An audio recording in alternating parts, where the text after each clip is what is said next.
What is up, guys? My name is JC from Legendo Gamers, and today I'm bringing you my review for the one and only, BAM!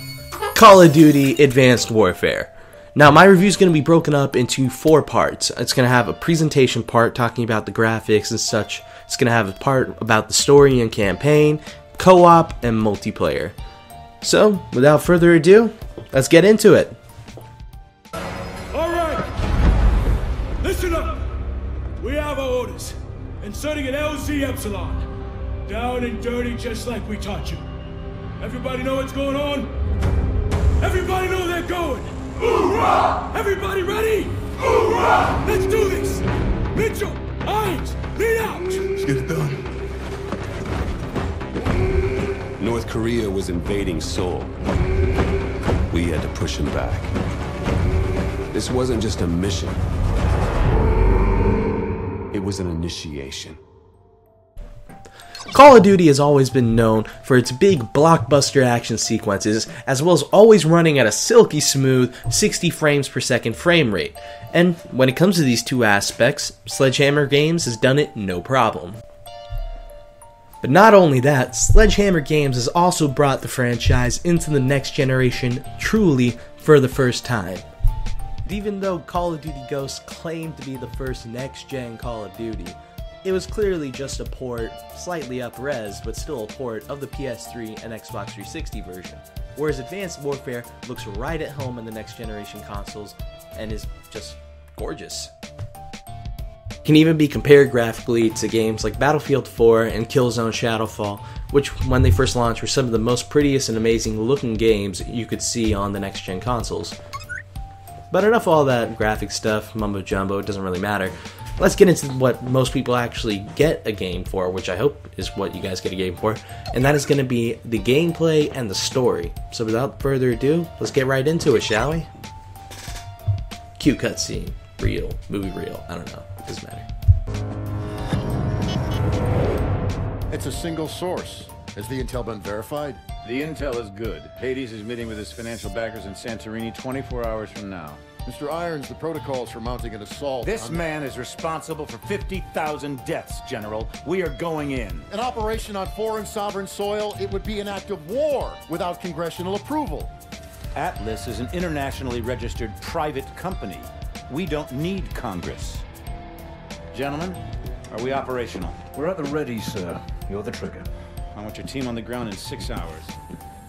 On whose authority? On my authority!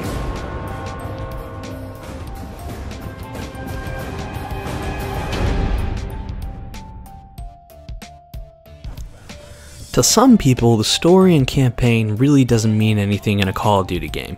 All they want is a piece of that multiplayer action, and I'm not one of those people. I actually look for a decent story in a Call of Duty game. I enjoy the campaign mode just as much as I enjoy the multiplayer, and it makes a huge difference to me in whether I drop the $60 to purchase the game or not. So when they showed the first single player gameplay and then right after that showed the trailer featuring Kevin Spacey, I ain't gonna lie, I was impressed, and I was probably freaking out a little bit because Kevin Spacey is awesome. No, it's not the first time they've used a famous person in a COD game. I mean, a short list of people that have been used before: Jake Sully from Avatar, because I can't remember the guy's actual name, Ice Cube, Commissioner Gordon, and I'm sure there's a whole bunch of other people that I can't even remember, but that's besides the point. The point is that it got me really stoked. So getting into it, when I played the story, it wasn't very surprising to see so many explosions that you would have thought the entire thing was directed by Michael Bay, which is pretty normal for a Call of Duty game. But looking past the Michael Bayness, I should have said, it had a decent plot to it, along with a lot of cool moments I really enjoyed. I don't want to get too much into detail about it because I want you guys to try the game for yourself, but I will say that one of my favorite missions involves a grappling hook, zipping from place to place without being seen, and pulling people in like Spider-Man while choking them out, being all ninja-like. And it was just really awesome fun. The whole thing really never got stagnant. As you're playing through, it switches you from one kind of action to the next, always shaking things up, so that over about the 6 hours it takes you to beat the game, you can't really get bored.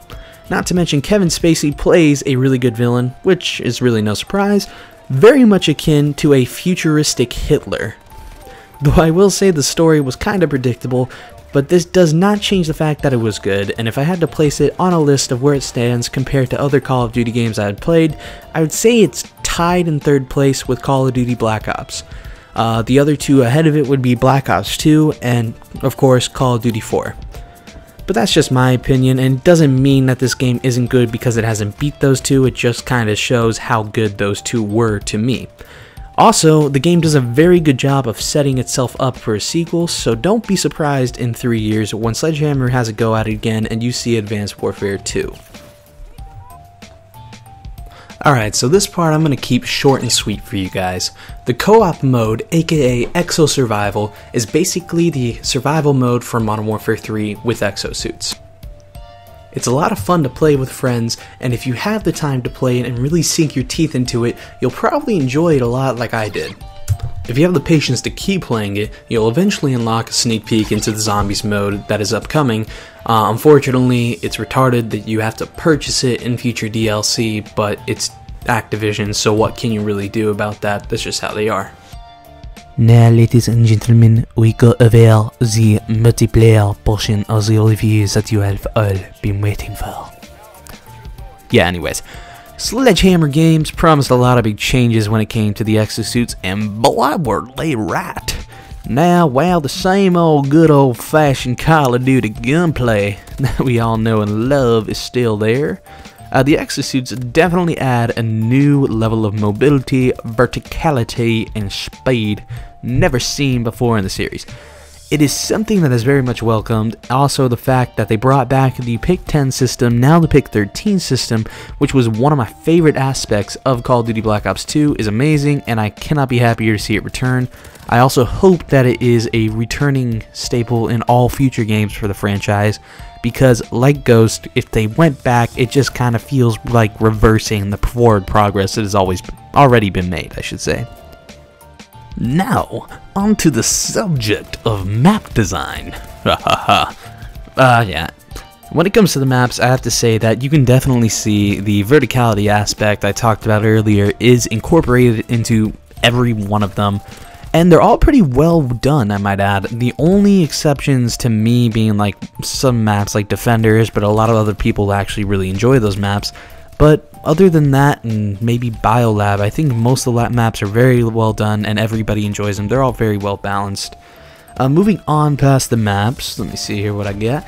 The guns, with the exception of the BAL and a couple others, everything else is pretty well balanced, and I'm sure they will balance the BAL and the other guns out soon enough. Besides the BAL, I think the other gun I'm thinking of is probably the HBR, which is very much used because of the fact that it's a little bit overpowered, especially if you have the average Joe version.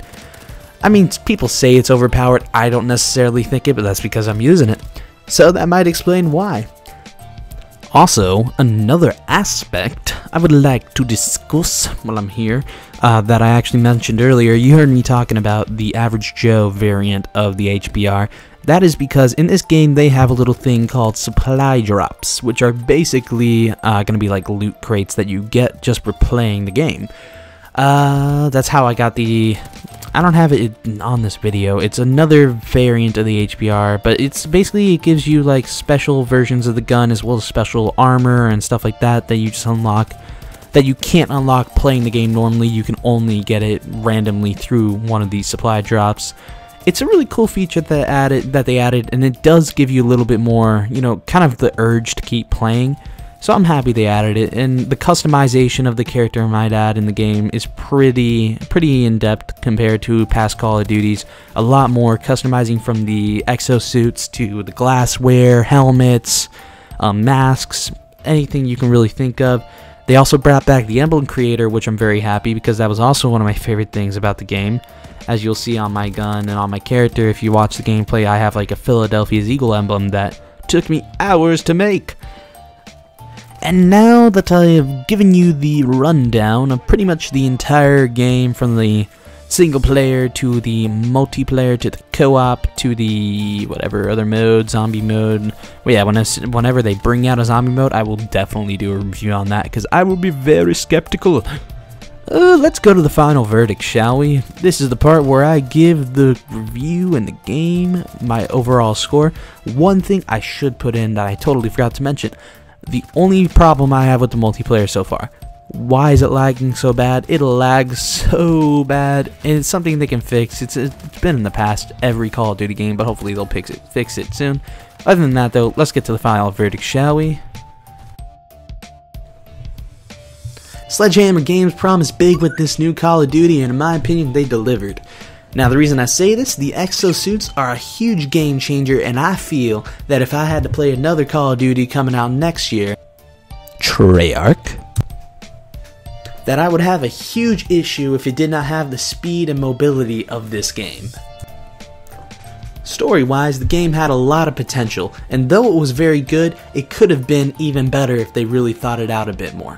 However, this does not mean a bad thing because one, the game's already leaps and bounds better than the failure that was Call of Duty Ghosts. Ugh, God, Ghosts. But it also did a very good job of setting itself up for the inevitable sequel, which could be either very good or very bad. Up to you, Sledgehammer. Multiplayer-wise, the game is great, if not one of the best in the series, and I enjoy it besides those few little lag issues. And also, we can't forget about the Exo Survival mode, which is a blast in itself if you give it the time. Let me put my glasses up here. Other than that, though, all in all, I'm impressed with Sledgehammer Games. They came out swinging with their first installment, and I'm excited to see what the studio can do in the future. So for my final score, an 8.5 out of 10. On whose authority? On my authority!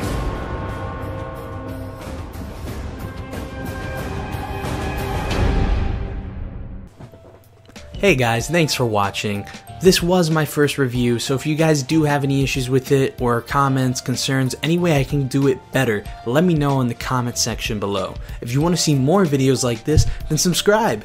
We have a whole ton of them, as well as Let's Plays in a bunch. Why not? And, I guess that's all I really gotta say.